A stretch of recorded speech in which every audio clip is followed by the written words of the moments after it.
حرام رشتے جہاں بھی قائم ہو جاتے ہیں، ظاہر ہے کہ اس کے لیے جو بنیادی اصول ہے وہ یہ کہ کیا بھانجی کے شوہر سے اس کا نکاح ہو سکتا ہے؟ بھانجی کی موجودگی میں تو نہیں، لیکن بھانجی فوت ہو گئی، کیا اب نکاح ہو سکتا ہے؟ ہو سکتا ہے۔ تو جہاں نکاح ہو سکتا ہے نا، وہاں پر یہ صورتحال فرق ہو جائے گی، جس جگہ بھی۔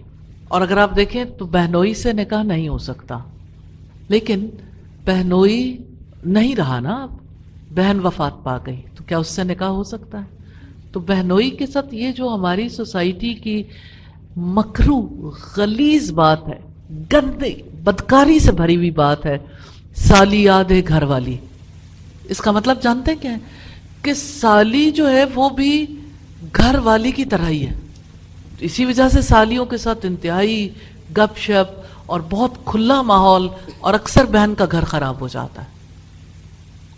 تو اسلام تو اس کے بارے میں واضح موقف رکھتا ہے، اور اس کے لیے میں نے اصولی بات اس لیے بتائی ہے کہ آپ لوگوں کا مائنڈ خود ورک کرے۔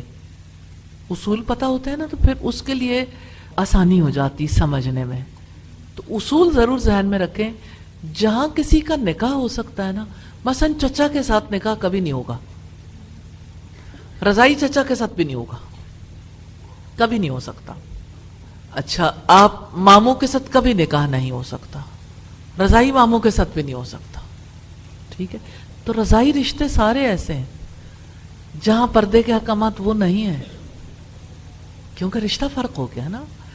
البتہ آپ یہ دیکھیے، جیسے آپ نے چونکہ سوال کیا بھانجی کا، تو بھانجی کا جو شوہر ہے، بھانجی کی موجودگی میں وہ خالہ کو تو نہیں لا سکتا، لیکن عدم موجودگی میں لا سکتا ہے، لہٰذا اس کے شوہر کے ساتھ یہ ایج پر بھی ڈیپینڈ کرتا ہے۔ پردے کے احکامات بہت زیادہ فیملیز میں جب امپلیمنٹ ہوتے ہیں نا، تو اس طرح سے ایک خالہ ہے، بزرگ خالہ، اور اس کا جو ہے وہ نواسے برابر بھانجی کا میاں ہے، نواسے کی طرح، تو ظاہر ہے اتنی زیادہ سختی تو نہیں رہ جاتی نا پھر۔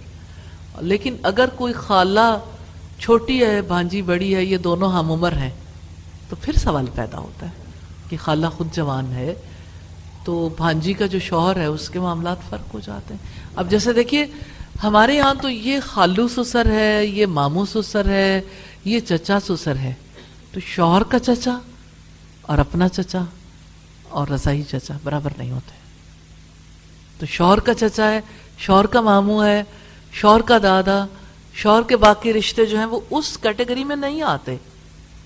دادا کی بات فرق ہے، یعنی زینت کا اظہار بھی نہیں کرنا چاہیے، اور بہت زیادہ اختلاط اچھا نہیں ہے، اور باقی یہ کہ سلام بھی کرنا چاہیے، اگر کہیں جواب دینا پڑے جواب بھی دینا چاہیے، بات چیت بھی کی جا سکتی۔ لیکن یہ جو ہمارے یہاں کا ماحول ہے نا، جس میں سارے ہی رشتے دار ہیں، سارے ہی گھر کے اندر لاؤنج میں بیٹھے ہیں، اور سب کمروں میں بھی آ جا رہے ہیں، نارملی اگر آپ ماحول کو دیکھیں تو عجیب طرح کا سلسلہ ہے نا۔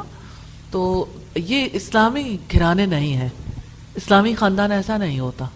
تو اپنے گھروں کو اسلامائز کریں، کلچرلی اسلامائز ہونا چاہیے۔